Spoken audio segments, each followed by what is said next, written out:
हमारे देश के नेताओं ने, राष्ट्रपिता ने और दो जो फ्रॉड इस वक्त जिनके नाम से रामपुर में एक यूनिवर्सिटी बनी हुई है, इस तरीके से हमने जो है खिलाफत मूवमेंट को भारत में स्वीकार किया। और फिर भारत के मुसलमानों के सिलसिले में महात्मा गांधी ने कहा कि अगर हम भारत के मुसलमानों को इसमें शामिल करेंगे और इसको सपोर्ट करेंगे तो वो हमारी आजादी में बढ़ के हिस्सा लेंगे। तो 1920 में जो खिलाफत मूवमेंट का हशर हमने मोबला में देखा, वो हम सबको पता है। आप देखें कि इस दरमियान 1400 साल से लेकर के आज तक हम ये सुनते चले आ रहे हैं, Islam is a religion of piece.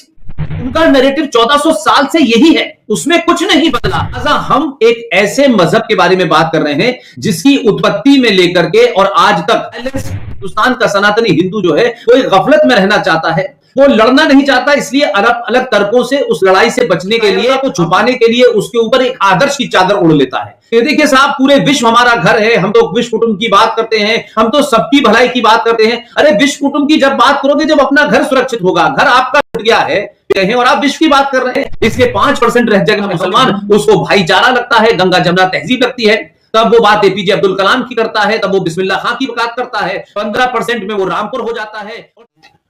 मुझे लगता है कि आपने जो इसकी भूमिका निभाई उसकी जड़ में एक बात है कि हिंदू कभी लड़ा नहीं, हिंदू की सेनाएं लड़ी, हिंदू राजा लड़े, लेकिन हिंदू आम जनता जो थी वो कभी भी किसी के प्रतिकार में बाहर नहीं आई। तो आज भी भारत का सनातनी हिंदू किसी समस्या से एक सामाजिक तौर पर नहीं लड़ना चाहता, एक सामूहिक तौर पर नहीं लड़ना चाहता। वो चाहता है कि उसकी लड़ाई पुलिस लड़े, उसकी लड़ाई सरकार लड़े, उसकी लड़ाई जुडिशरी लड़े।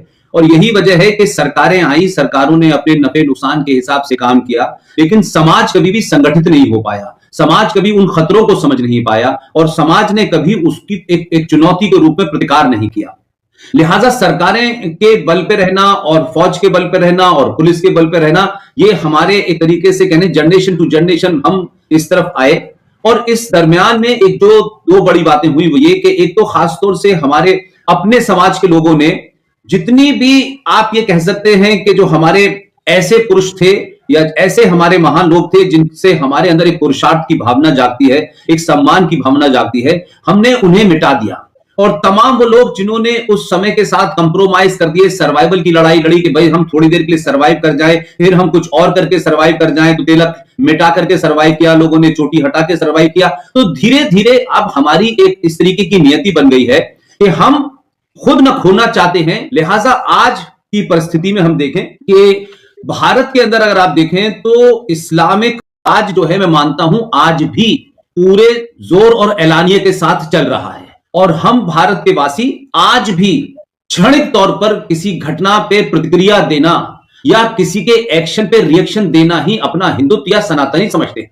लिहाजा हम ये देखें कि आजादी से पहले की आप अगर कुछ घटनाओं को देखें आसपास की, खासतौर से 1920 से लेकर के अब तक की घटनाओं को देखें, तो आप देखें किस तरीके से टर्की के अंदर जो मामला उस वक्त थे, आप सोचें हमारे देश के नेताओं ने, राष्ट्रपिता ने और दो जो फ्रॉड इस वक्त जिनके नाम से रामपुर में एक यूनिवर्सिटी बनी हुई है, इस तरीके से हमने उस जो है खिलाफत मूवमेंट को भारत में स्वीकार किया। और फिर भारत के मुसलमानों के सिलसिले में महात्मा गांधी ने कहा कि अगर हम भारत के मुसलमानों को इसमें शामिल करेंगे और इसको सपोर्ट करेंगे तो वो हमारी आजादी में बढ़ के हिस्सा लेंगे। तो 1920 में जो खिलाफत मूवमेंट का हशर हमने मोबला में देखा, वो हम सबको पता है। और 27 साल में मात्र ये देश जो है मजहब के नाम पे बटा। लेकिन आज भी वो कितने बड़े बड़े हिंदू संगठन हो, हिंदूवादी हो, आज भी हम बार बार एक ऐसे सच्चे नैरेटिव को नकारने के लिए कहते हैं हमें अंग्रेजों ने बांटा और हमें आपस में फूट डाली और हम बट गए। हम इतने भोले लोग थे कि अंग्रेजों ने फूट डाली और हम अलग अलग हुए और बट गए। आज भी हम नहीं कहते हैं कि भारत का विभाजन मजहब के नाम पे हुआ और मजहब के नाम पे होने के बाद उसे आज तक हमने अपनी राजनीतिक स्वार्थों के लिए न पब्लिक में कहा, न हमारे इतिहास में पढ़ाया गया, न हमारे कभी इंटेलेक्चुअल डिस्कोर्स का हिस्सा रहा। लिहाजा हम सच बातों से हटते चले गए और झूठे नैरेटिव में फंसे। इसलिए आप देखें कि इस दरमियान 1400 साल से लेकर के आज तक हम ये सुनते चले आ रहे हैं, Islam is a religion of peace. अब वो पीस की स्पेलिंग उनकी कुछ और है और आपकी कुछ और है, आप कंफ्यूज हैं, वो क्लियर है। लिहाजा हम एक ऐसे मजहब के बारे में बात कर रहे हैं जिसकी उत्पत्ति में लेकर के और आज तक वायलेंस, लूट, और हम उसको आज भी कहते हैं कि सारे धर्म बराबर हैं।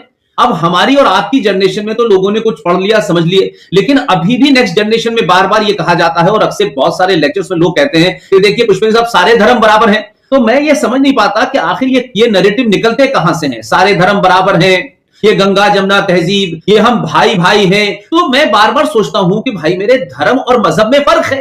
अब हमारे यहां सेकुलरिज्म का हमने ट्रांसलेशन धर्मनिरपेक्ष जब किया तो हमने ये साबित कर दिया कि हम दुनिया के सबसे बड़े मूर्ख लोग हैं। हमने अपनी बातों को गलत तरीके से रखा और दूसरे के नैरेटिव में हम खुद फंस गए। उन लोगों को तो पता था कि उनका मजहब क्या है, वो ये जानते थे कि भाई अबू बकर कौन है, वो ये जानते थे कि प्रॉफिट मोहम्मद के दामाद की बेटी को किसने मारा, उनके नवाज मारा, और शाम की गलियों में नेजों पे सर लेकर के किसने उनकी औरतों को करके घुमाया। ये सब कुछ इतिहास आपके पास है, लेकिन हिंदुस्तान का सनातनी हिंदू जो है वो एक गफलत में रहना चाहता है, वो लड़ना नहीं चाहता। इसलिए अलग अलग तर्कों से उस लड़ाई से बचने के लिए, अपनी कायरता को छुपाने के लिए उसके ऊपर एक आदर्श की चादर ओढ़ लेता है। देखिए साहब, पूरे विश्व हमारा घर है, हम तो विश्व कुटुंब की बात करते हैं, हम तो सबकी भलाई की बात करते हैं। अरे विश्व कुटुंब की जब बात करोगे जब अपना घर सुरक्षित होगा। घर आपका क्या है, बेटी बेटा होके ले गए हैं और आप विश्व की बात कर रहे हैं। सिर्फ इसलिए बड़े बड़े आदर्शों को बना लेने से आप आदर्शवादी नहीं होते, आप महान नहीं होते। अगर आपने कोई आदर्श बनाया है तो उस आदर्श को प्राप्त करने की अगर आप में शक्ति नहीं है तो आप खोखली बात करके अपनी आने वाली नस्लों को झुठला रहे हैं। लिहाजा हम देखें, वो साफ, मैं आज भी पूरे ईमानदारी से कहता हूं कि इस्लाम के मानने वालों में कोई गफलत, कोई कंफ्यूजन नहीं है। उनका फंडा क्लियर है, ये हम नहीं समझ पा रहे। वो सुबह सुबह उठते हैं, सनातन हिंदू में 2 मारते हैं और फिर कहते हैं कि हम तो भाई भाई हैं और हमारा मजहब नहीं सिखाता एक दूसरे से पैर करना, और फिर रात में आपको पीटते हैं, फिर सुबह कहते हैं। तो उन्होंने तो इस तरीके की मार्केटिंग की है इस्लाम की कि कोका कोला कंपनी भी नहीं कर पाई आज तक इतनी। जिस तरीके से नैरेटिव क्रिएट किए और उस नैरेटिव में आज भी हम फंसे हुए हैं। तो आप देखिए कि कुरान आसमानी किताब है, ये सारे मुसलमान मानते हैं। आप सब जानते हैं कि कुरान शरीफ में सूरा नंबर 9 आयत नंबर 5 123, 23, 37, 111, 58, 29, 14, 28 ये क्या कहती है? साफ साफ लिखा है, हम पढ़ना नहीं चाहते। तो सनातनी ना तो गीता पढ़ता है, ना रामायण पढ़ता है, ना शास्त्र पढ़ता है, ना उपनिषद पढ़ता है, ना कुरान पढ़ता है, और जो भी कोई कुछ बता देता है उसके हिसाब से वो चलने लगता है। तो आज की हम स्थिति में देखें कि आज जो कर रहा है वो असली इस्लाम है, जो अबू बकर से शुरू हुआ था और अल-बगदादी तक आया, जो हजरत आयशा जिन्हें कहा जाता है, जो मोहम्मद साहब की तीसरी बीवी थी, आयशा से लेकर के आसिया अंद्राबी तक सेम सिस्टम चला रहा है। आप देखिए, मोहम्मद बिन कासिम से लेके और कासिम रिजवी तक कोई कंफ्यूजन नहीं है। कंफ्यूजन हमारे अंदर है, हमारे पूर्वजों ने, हमारे लीडर ने, हमारे धर्माचार्यों ने, हमारे संगठनों ने आज भी हमें मूर्ख बनाए रखने की कोशिश की है। लिहाजा मैं नहीं समझता कि अगर ईमानदारी से इस देश में कोशिश होती कि हिंदू समाज को किसी के खिलाफ नहीं, लेकिन हिंदू समाज क्या है, हम कौन है, कहां से आए हैं, क्या हमारी बैकग्राउंड है, क्या हमारी संस्कृति है, क्या हमारे आदर्श हैं, इस पे जब भी चर्चा होती तो मैं नहीं समझता था कि आज हम जिस मोड़ पे खड़े हुए हैं कि दुनिया का एक ऐसा धर्म जिसने ज्ञान विज्ञान बांटा हो, दुनिया को रास्ता दिखाया हो, आज वो खुद इतने अंधकार में रह रहा है कि बौने और बौनों के बौने और गुलामों के गुलाम आप पे राज कर रहे हैं और खुलेआम कर रहे हैं। और आप सिर्फ उनसे समय बाय करते हैं कि देखिए साहब, कश्मीर में किसी तरीके से सरकार बन जाए तो हम उसको किसी तरीके से खुश कर ले और वहां मुसलमान खुश हो जाएंगे तो फिर वो हमारे साथ रहेंगे, वो पाकिस्तान के साथ नहीं रहेंगे। लेकिन उनका एजेंडा इतना क्लियर है कि अगर उनका कुछ दिन के लिए एक आदमी गृह मंत्री बना, उसने बिना कुछ सोचे समझे 2 दिसंबर 1989 को शपथ ली और 19 जनवरी 1990 को उसकी देखरेख में तमाम लोगों ने मिलकर 5.5 लाख कश्मीरी हिंदू पंडितों को उनकी पूजा पद्धति और उपासना के कारण, लेकिन पूरे देश का मुसलमान ये कहता है नहीं नहीं ये झूठ है, ये गलत है, वो तो जगमोहन ने, तो उनका नैरेटिव 1400 साल से यही है, उसमें कुछ नहीं बदला है। और हम कैसे हमने चीजें पाली। एक हमारे यहां बड़ी बड़ी बड़ी बड़ी शान समझते हैं खासतौर से हिंदू लीडर। भाई देखिए, मोहम्मद इकबाल ने कहा था इमाम हिंद है राम।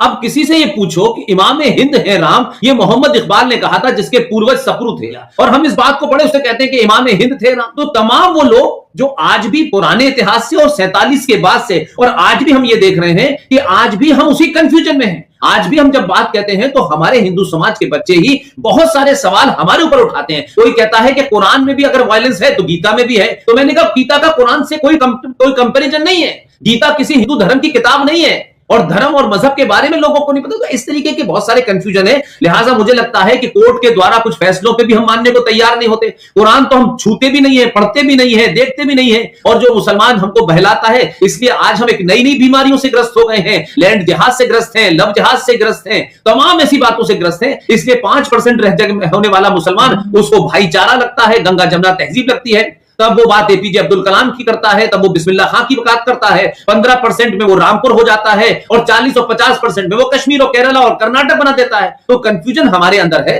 लिहाजा इस्लाम की बात को जिस खूबसूरती से 1400 साल से मार्केटिंग करके बेचा गया है, जगह जगह बेचा गया है, उसकी मुकाबला अभी मल्टीनेशनल कंपनीज भी नहीं कर पा रही हैं। फ्रांस में क्या हो रहा है, अमेरिका में क्या हो रहा है, इंग्लैंड में क्या हो रहा है, ऑस्ट्रेलिया में क्या हो रहा है, कर्नाटक में क्या हो रहा है, दिल्ली में क्या हो रहा है, अलीगढ़, रामपुर, मुरादाबाद में क्या हुआ, लेकिन आज तक एक कोई सच्चा ईमानदार मुसलमान नहीं मिला जो बार बार कुरान का हवाला देता हो कि एक इंसान का कत्ल इंसानियत का कत्ल है। भाई ना इंसान मिल रहा ना इंसानियत मिल रही, पूरी दुनिया में हैवियत फैला रखी है, उसके बावजूद भी ये मार्केटिंग चल रही है। और आज भी दुनिया का सबसे पुरानी संस्कृति और सभ्यता के मानने वाले लोग उस नरेटिव से हुए।